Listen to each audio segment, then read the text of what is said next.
Hello అండి, అందరూ ఎలా ఉన్నారు? నేను చాలా బాగున్నాను. మీరందరూ బాగుండాలని ఆశిస్తూ welcome back to my channel. నేను మీ నవ్య శ్రీనివాస్. ఈ మధ్య ఇంట్లో నాకు పిల్లలకి హెల్త్ అసలు బాగాలేదండి. అందుకే బాగాలేక వీడియోస్ కూడా పెట్టలేకపోయాను.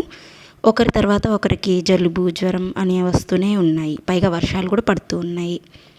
అందుకే వీడియోస్ పోస్ట్ చేయలేదు.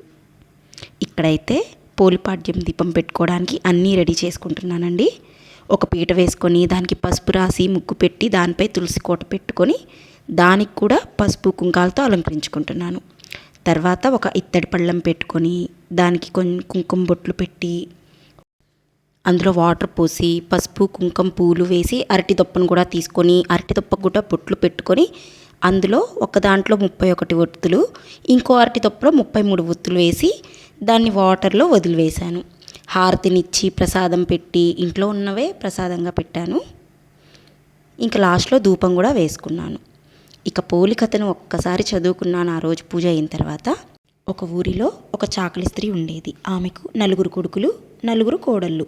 అందులో చిన్న కోడలే ఈ పోలి. అత్తకి చిన్న కోడలంటే అస్సలు ఇష్టం ఉండేది కాదు. కార్తీక మాసం అంతా తన 3 కోడళ్లతో కలిసి రోజు గుడికి వెళ్ళి దీపం పెట్టుకుంటూ ఉండేది. ఇంట్లో పని మొత్తం పోలిపైనే పడేసి తనకి దీపం పెట్టుకునే అవకాశం కూడా లేకుండా చేసేది. కానీ పోలి మాత్రం భక్తి వదలకుండా వాళ్ళందరూ వెళ్ళిపోయాక పనులన్నీ పూర్తి చేసుకొని వాళ్ళు వచ్చేలోపు పూజ చేసి దీపం పెట్టుకునేది. ఇలా కార్తీక మాసం అంతా పూర్తయ్యి చివరి రోజు అందరూ దీపాలు నదిలో వదలడానికి వెళ్తారనమాట. పోలిని మాత్రం తీసుకొని వెళ్ళరు. తను మాత్రం ఎలాగైనా ఈరోజు దీపం పెట్టాలని ఇంట్లోనే ఉండే మజ్జిగ చిలికిన కవ్వానికి ఉన్న వెన్నను తీసి పత్తి చెట్టుకి ఉన్న పత్తిని తీసుకొని దాన్ని ఒత్తిగా చేసి పెరట్లోనే ఉన్న బావి దగ్గరే దీపాన్ని వెలిగించుకునేది. ఆ దీపాన్ని ఎవరూ చూడకుండా ఒకటి చాకలి బాణను మూతగా వేసేది.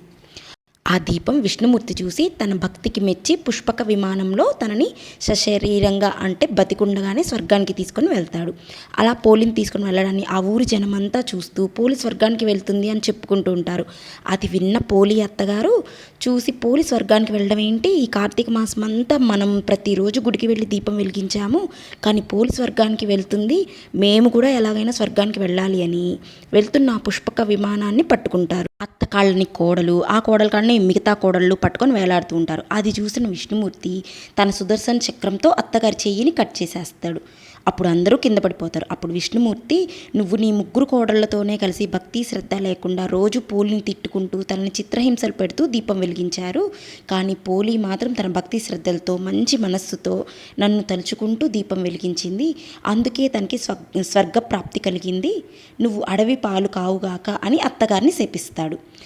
అందుకే ఈ మార్గశిర శుద్ధ పాడ్యమిని పోలిపాడ్యమి, పోలి స్వర్గానికి ఇదే రోజున వెళ్ళింది కనుక పోలి స్వర్గం అని అనుకుంటూ ఆ రోజున పోలిని గుర్తు చేసుకుంటూ దీపాలను నదుల్లోనూ చెరువుల్లోనూ అవి ఏమీ అందుబాటులో లేకపోతే ఇలా ఇంట్లోనే నీళ్ళు ఏర్పాటు చేసుకొని దీపాలు వదులుతారు. ఇదండి పోలిపాడ్యమి కథ. నా వీడియో కనుక నచ్చినట్లయితే లైక్ చేయండి, షేర్ చేయండి. నేను చేసుకున్న పూజ ఎలా ఉందో కమెంట్ చేయడం మాత్రం మర్చిపోకండి. మరో వీడియోతో మళ్ళీ కలుస్తాను. శ్రీమాత్రే నమః.